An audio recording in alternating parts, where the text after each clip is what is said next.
Boleh ke kita nak panggil Israel atau Palestin ni sebagai sebuah negara?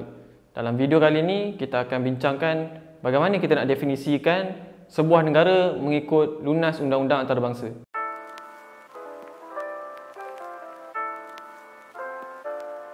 Sebelum tu aku nak menjawab beberapa persoalan yang timbul daripada video yang lepas, dan terima kasih kepada korang yang sudi bagi respon dekat video yang lepas. Asasnya isu Palestin dan juga Israel ni satu isu tentang perebutan kawasan. Dua-dua negara klaim ataupun tuntut kawasan yang sama tu adalah negara mereka. Tapi tuntutan Israel ni lebih kepada historical claim ataupun tuntutan sejarah yang didasari oleh ideologi Zionisme yang telah kita bincangkan pada video yang lepas. Mengikut Book of Joshua, salah satu siri dalam kitab Injil Lama, pada 1200 tahun sebelum Masihi, kawasan daripada Lubnan sehingga Mesir itu diduduki oleh orang Yahudi, dan kawasan ini dikenali sebagai Tanah Kanaan. Hatta dalam Al-Quran pun ada mengatakan yang Yahudi ni pernah tinggal di kawasan Tanah Suci itu. Jadi tak dapat disangkal lagi memang orang Yahudi pernah menduduki di kawasan tersebut. Tapi kalau kita nak bergantung kepada argumen sejarah ataupun teologi semata-mata, nak claim kawasan yang sebelum Masihi punya, semua tamadun pun boleh claim macam tu. India hari ni boleh claim Bangladesh, Pakistan, Sri Lanka sebab dulu diorang ada Empire Maurya.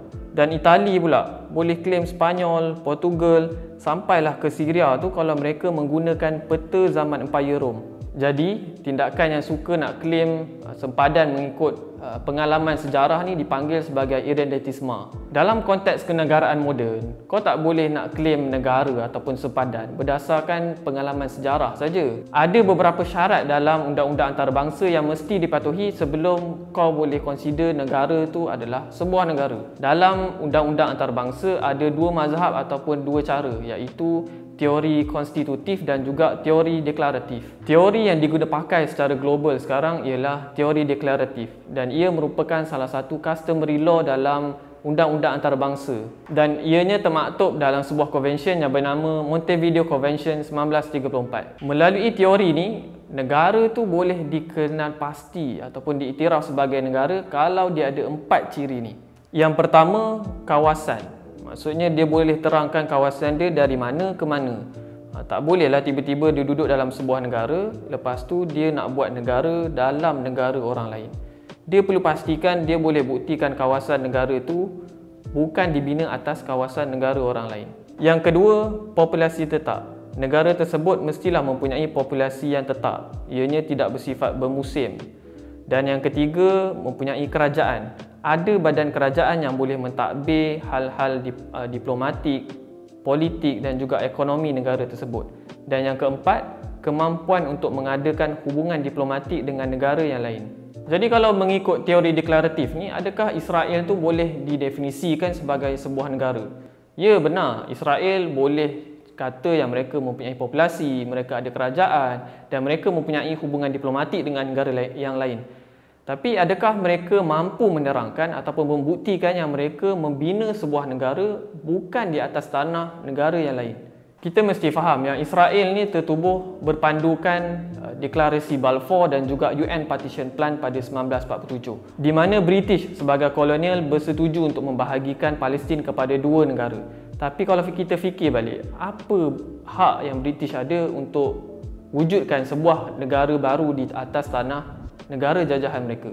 Di satu sudut yang lain, Palestin juga tidaklah mempunyai argumen yang kukuh. Mereka tidak mempunyai kerajaan yang sah sehinggalah Palestinian National Authority ditubuhkan pada 1994. Sebabnya, sebelum British mengambil alih Palestin pada 1917, Palestin ni berada di bawah naungan Empire Turki Uthmaniyah. Jadi selepas Empire ni jatuh, Palestin tidak lagi mempunyai sebuah sistem pentadbiran yang rasmi. Sebab itu juga Palestin mengalami kesukaran untuk menolak cadangan daripada British dan juga United Nations pada peringkat awal untuk menubuhkan Israel tu. Kalau ikut keadaan semasa, maksudnya Palestin dan juga Israel ni dah pun memenuhi keempat-empat ciri yang digariskan dalam teori deklaratif ni. Jadi mudah katanya, kita bolehlah mengiktiraf mereka sebagai sebuah negara, walaupun ada beberapa kelompongan dan kawasan yang masih boleh kita perdebatkan. Isu perdebatan sama ada Israel atau Palestin ni sebuah negara atau tidak masih lagi berlaku sampai sekarang. Sebab tu beberapa pihak macam Hamas sampai hari ni tak nak iktiraf Israel itu sebagai sebuah negara. Jadi usaha untuk berbaik dan mengekalkan keamanan sukar dicapai antara Israel dan Palestin kerana masih wujud ketidakstabilan politik dalaman dan campur tangan asing. Selain daripada isu pengiktirafan negara, Israel juga ada buat aktiviti pengilhakan ataupun annexation yang berlaku di tebing barat, lembah Jordan, semenanjung Sinai dan sebagainya. Jadi kita jangan pelik kalau kita dengar setiap hari ada saja berita tentang pertembungan Israel dengan Hamas ataupun Hizbullah. Tapi perbincangan mengenai aktiviti pengilhakan ni dibolehkan ataupun tidak berdasarkan undang-undang antarabangsa, itu kita bincang di video yang akan datang lah. Jadi terima kasih kepada semua yang menonton video ini sampai habis. Jangan lupa tekan butang like, komen dan subscribe Atma Studio. Dan komen di bawah, adakah anda rasa yang Israel ni layak untuk diiktiraf sebagai sebuah negara?